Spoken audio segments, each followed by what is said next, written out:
اگر آپ اس طریقے سے بات کریں گے تو لاکھوں لوگوں کے دل چھلنی ہوں گے اس حوالے سے کہ آپ ایک مذہبی پیشوا کے اوپر جو خالصتاً ایک پورے ٹریک ریکارڈ کے ساتھ 17 سال سے دین کا کام لے کے چل رہے ہیں. بسم اللہ والصلاۃ والسلام علی رسول اللہ. ناظرین، میں امید کرتا ہوں کہ آپ سب خیر و عافیت سے ہوں گے، اور میری دعا ہے کہ اللہ تعالی ہم سب پر اپنی رحمتوں کا سایہ ہمیشہ قائم و دائم رکھے. آج میں جس موضوع پر بات کرنا چاہتا ہوں وہ ایک پوڈ کاسٹ ہے جو کہ صحافی اینکر سید ذیشان عزیز اور مہمان اس میں تھے انجینئر محمد علی مرزا.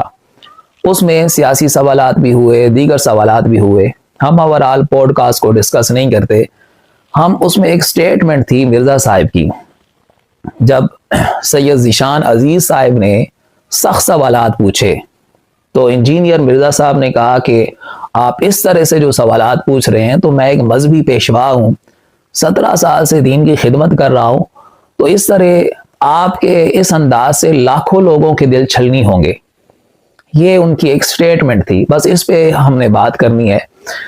تو جناب گزارش ہے کہ 17 سال سے آپ بھی تو یہی کام کر رہے ہیں، آپ کا بھی تو انداز یہی ہے.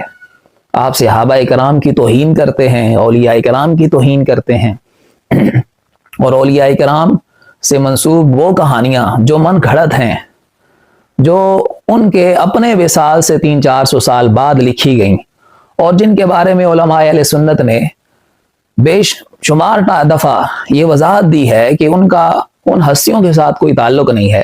آپ ان کو بیس بنا کر مسلک اہل سنت کو بدنام کرتے ہیں، اور پھر اس طرح آپ لاکھوں نہیں بلکہ کروڑوں دلوں کو چھلنی کرتے ہیں. اور آپ کی یہ جو انداز ہے، توہین آمیز جو رویہ ہے، یہ صحابہ یا اولیاء کرام تک محدود نہیں رہتا. آپ کا یہ انداز نبی علیہ السلام کے ساتھ بھی اسی طرح ہے. آقا علیہ السلام کے بارے میں آپ نے معاذ اللہ ثم معاذ اللہ چھوکرے کا لفظ استعمال کیا. آپ نے کہا کہ مشرکین مکہ نے یہ کہا کہ یہ کل کا چھوکرا ہمیں سمجھائے گا. استغفر اللہ العظیم. احادیث میں تاریخ کی کتابیں اٹھا لیں، کسی کتاب میں یہ لفظ آپ کو نہیں ملے گا. یہ محض انجینئر صاحب کی ذہنی اختراع ہے. اور اس طرح کے بے شمار اخلاق سے گھرے ہوئے الفاظ جن کو ہم بیان کرنے میں بھی ہم کانپ اٹھتے ہیں، وہ انجینئر صاحب بڑے دھڑلے سے اس کو بیان کرتے ہیں. اور پھر جناب وہ کہتے ہیں کہ جب توحید بیان ہوگی تو گستاخی تو ہو جائے گی. انبیاء کی، صحابہ کی، اولیاء کی گستاخی تو آٹومیٹیکلی ہو جائے گی.